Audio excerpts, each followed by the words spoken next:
What is up, you guys? 2020 has already started in a good way. Both the Patriots, the Cheatriots, the Spygate team, and the Bountygate team, the Saints, have been eliminated. And I'm excited for these playoffs, man. I really hope one of these teams that hasn't won one wins one finally.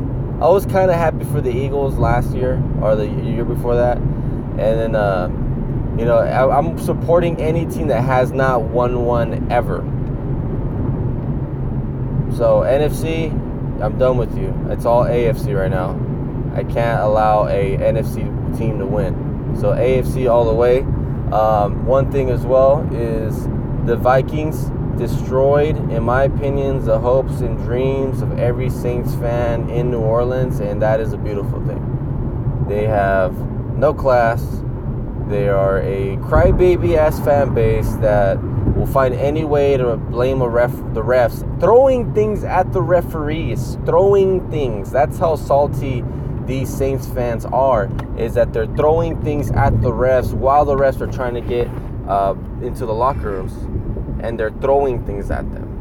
Like, no other fan base other than, like, Cleveland does stuff like that. And Cleveland might actually have been justified a couple years back. But the Saints, you choked. You suck. You are an overrated team that gets eliminated in the playoffs. And that's what you are. And that's what you will be known for, is choking, being trash, being a trash fan base. That's the simple truth. No one other than the Saints has this bad of a reputation for crying about outcomes of games. And Drew Brees, man. Drew Brees is getting older. He's not getting any younger. And he seems to be the type of guy that, he's good in the regular season, but when it comes to the playoffs, he'll find ways to lose games, man. To me, the Saints are the Cowboys of the NFC South. Somehow, some way, they're gonna choke. And that's what I kept telling these Saints fans, man. You guys are good right now. You made the playoffs. Congrats. But somehow, some way, you will be eliminated in the playoffs. And sure enough, after making a pretty nice comeback, the Saints, in I think it was the fourth quarter with 5 minutes left, they're on the Vikings 20 or 10 yard line. Drew Brees goes back to pass. I think it was a play action. He turns around. I was about to throw it, and then one of the Vikings players ends up hitting him and knocks the ball out of his hands. They fumble, and the Vikings recover, where the Vikings end up turning the ball down the field, kicks a game-tying field goal. They go to overtime, get the ball back first in overtime, and scores a touchdown. And that's it, man. That's it. You're done. Finito. Finish.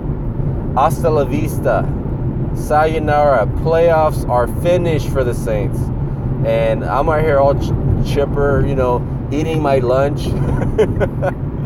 Eating my Hawaiian Uno barbecue that I picked up at lunchtime. Didn't eat because I was watching this game. And when Drew Brees fumble, man, that fumble was, oh my God. That was it. I was like, that's it. That's the game right there. Because they could have scored a touchdown, and it would have been, I think it would have been 24-14 Vikings at the moment. So that would have been gone. That would have been it. All they had to do is play defense. The Saints were playing pretty good damn defense. Taysom Hill was doing his thing, But no, Drew Brees of all people had to choke that game away, man. And that to me was... That was night and day the best feeling I had this year. These last 5 days of 2020. You lose, you choked, no soup for you. And then the Patriots.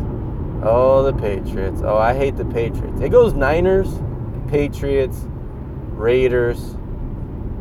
I want to say Saints, Seahawks, and then somewhere down there, very, very low in all the grand scheme of things, is the Cardinals. I don't hate the Cardinals. I would actually root for the Cardinals just because of Kurt Warner.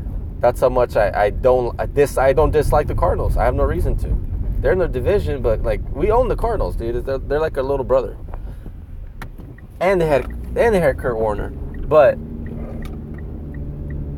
I hate the Patriots with a passion. I hate them with a deep, deep passion of hate and sorrow, because they've eliminated us in the Super Bowl twice, and they cheat, and they get caught cheating, and nothing really, honestly, ever really happens to them, and it's swept under the rug, and, you know, it is what it is kind of thing. But the fact that they keep winning games, and they don't have any real talent, I don't know how they do it. And then they get caught for, you know, seeing how people, you know, come out of plays and which people come in for certain plays. Like, that is strategically done, and they get caught with it, and no one ever does anything really of substance to them. Don't take away a lot. They didn't get nearly as screwed over as the Saints did for the Bounty Gate thing. And I'm supposed to think that they're a real dynasty. They're the only dynasty, I think, that has any shady past. The Cowboys don't have a shady past. The Niners didn't have a shady past. The Steelers didn't have a shady past. But the Patriots, they had a terrible shady past. Their coach gets caught getting hand jobs in like salons somewhere in Miami. You know what I mean? They get caught taping the Rams practices. Like, it goes on and on and on. And they lose to the Titans, and what seems to be Tom Brady's last year, which I don't think it will be his last year. I don't think he can survive anywhere else other than New England. I think they've been together that long. If he goes to the Chargers, they're going to suck. They're going to be a trash team, and he might play for 2 more years, and then he's done. Like, I keep hearing that Tom Brady's going to go to the Chargers, or then he might go to, let's say, like the Broncos, or, you know, another team that has a good situation. They just need a quarterback. I don't think he can do it. I don't think he can make it. I don't think he can go to the Cowboys and win them a Super Bowl. I don't think so. I think he's finished.